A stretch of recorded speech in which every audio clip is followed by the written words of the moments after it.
Walter and Linda were a middle-aged couple, blessed with two beautiful daughters. Although they felt incredibly lucky to have their girls, Walter and Linda always yearned for a boy. They began trying for another baby, and it wasn't long before Linda became pregnant. 9 months later, they welcomed a baby boy into the world. Walter was at work when his wife was rushed to the hospital, so he got there as quickly as he could. To his horror, his son was absolutely hideous, especially when considering how beautiful his daughters were. "How can I possibly be the father of that ugly baby?" he exclaimed to his wife. "It's just not possible that I fathered him after we had those two beautiful girls." Linda blushed, which made him suspicious. "Have you been fooling around behind my back?" he asked. His wife replied, "Not this time, honey."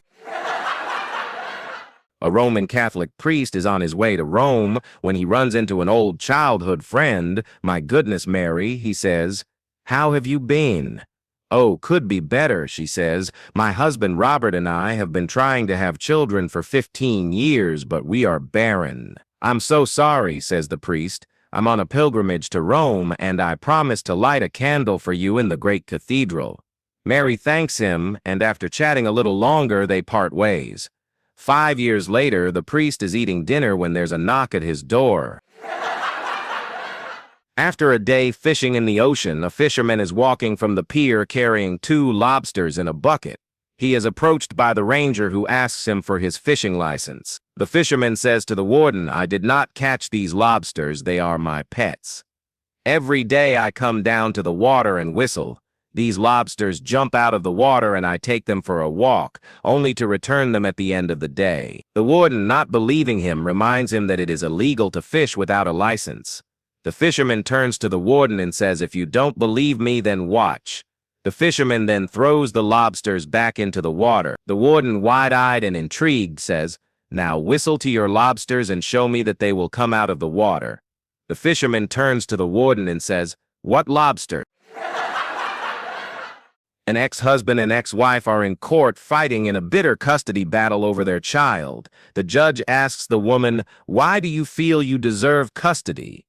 The woman says, "I brought that child into this world. My child literally came out of me. That is why I deserve custody." The judge nods his head and says, "That is a simple and logical reason. It makes sense." Then the judge turns his head to the man and asks, "She said her side of things. Why do you feel you deserve custody?" The man sits in his chair and slowly drinks from a can of Coke. Then he holds up the empty can in his hand and says, "Was this my Coke or my ex-wife's Coke?" Confused, the judge says, "I believe that was your Coke." The wife is also confused, and the judge looks over at her and asks, "Was that your Coke?" The ex-wife says, "No, it was his Coke."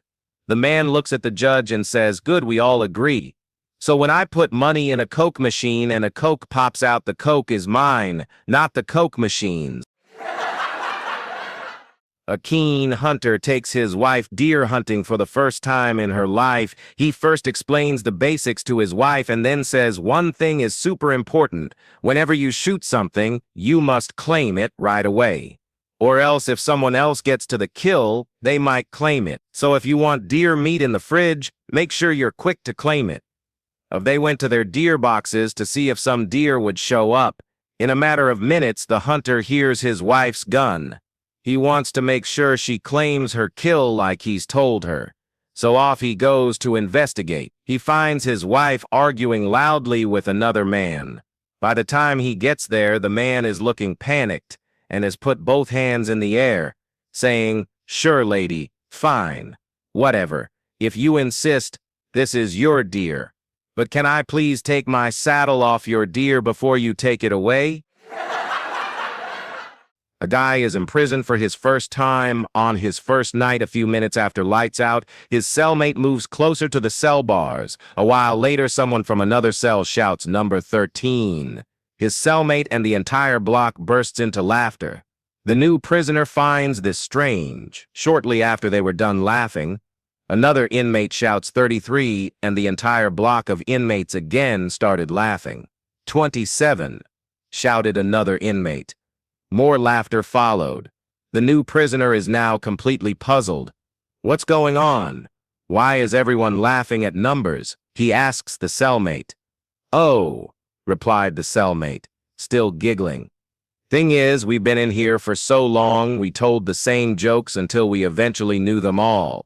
So we decided to give them numbers, so that instead of saying the entire joke, you just say the number and we know which one it is. Astonished, the new prisoner decides to see if that's true. He goes over to the cell bars and shouts number 72. All the inmates explode into a massive laughter, and the entire block is roaring, to a point where his cellmate is now on the floor, rolling with laughter. The new prisoner is now dumbstruck and completely lost. Which one is number 72? He asks the cellmate. In between laughs while trying to catch his breath, his cellmate replies, "We've never heard that one before." One bright afternoon, an elderly woman named Violante was leisurely driving down the highway when she noticed flashing lights in her rearview mirror. Without a hint of worry, she calmly pulled over and a young police officer approached her car. "Officer, ma'am, do you know why I stopped you?" Violante: "Is there a problem, officer?" Officer: "Yes, ma'am. You were speeding." Violante: "Ah, I see."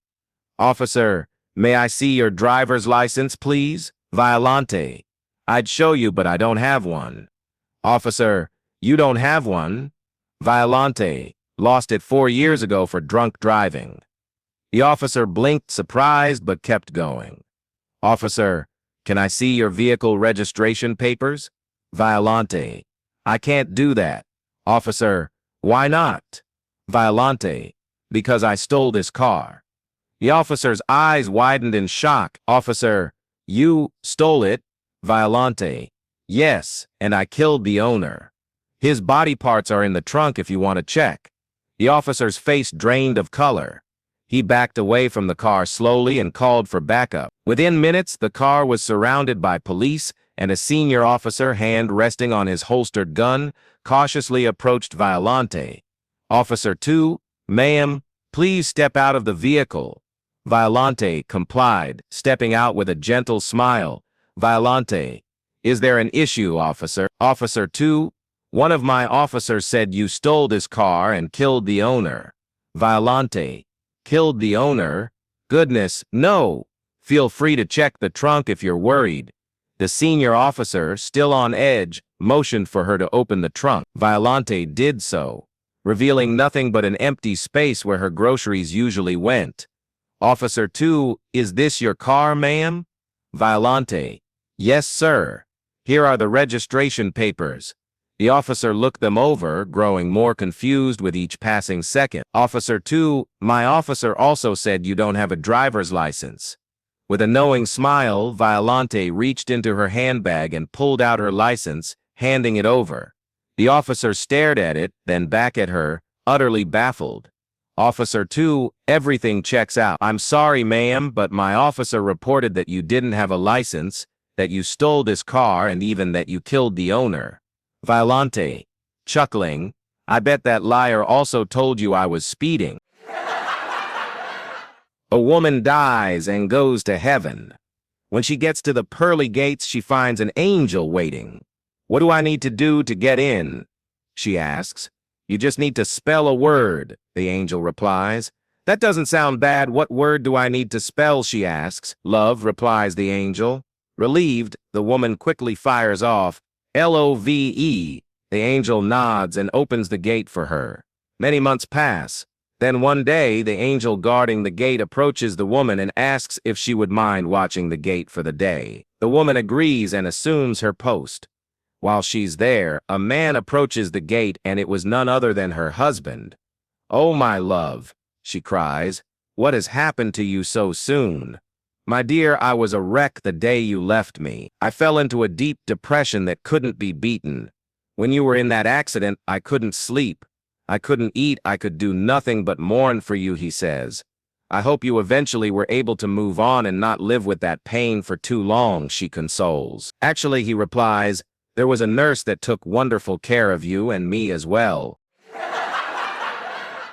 An old lady goes to the bank to withdraw some money. She hands her bank card to the teller and says, "I would like to withdraw $20, please." The teller tells her, "For withdrawals less than $100, please use the ATM." The old lady asks why. The teller returns her bank card and irritably tells her, "These are the rules. Please leave if there is nothing else. There is a line of customers behind you." The old lady remains silent for a few seconds, then hands her card back to the teller and says, "Please help me withdraw all the money I have." The teller is astonished when she checks the account balance. She nods her head, leans down and respectfully tells her, "You have $3,000 in your account, but the bank doesn't have that much cash currently. Could you make an appointment and come back again tomorrow?" The old lady then asks how much she could withdraw immediately. The teller tells her any amount up to tellers. "Well, please let me have $10,000 then," says the old lady. The teller, with a kind smile, hands $10,000. The old lady puts $20 in her purse and then says, "Now please deposit this $9,980 and